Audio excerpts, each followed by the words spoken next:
இன்னொரு கதையும் இருக்குங்க. அசுரர்கள் இறந்துவிட்டால் அவர்களுக்கு குருவாக இருக்கக்கூடிய சுக்கராச்சாரியார் தனக்கு தெரிந்த மிருத்த சஞ்சீவனி மந்திரத்தால் அவர்களை பிழைக்க வைத்து விடுவார்.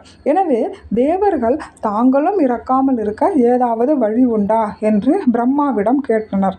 அதற்காக பார்க்கடல் உள்ளிருக்கும் அமிர்தத்தை எடுக்க யோசனை கூறப்பட்டது. அதன்படி தேவர்கள் மந்தார மலையை மத்தாக்கியும் வாசுகி பாம்பை கயிறாகவும் கொண்டு பார்க்கடலை கடைய முற்பட்டனர். ஆனால் தேவர்களால் பார்க்கடலை கடைய முடியவில்லை. எனவே துணைக்கு அசுரர்களையும் அழைத்தனர்.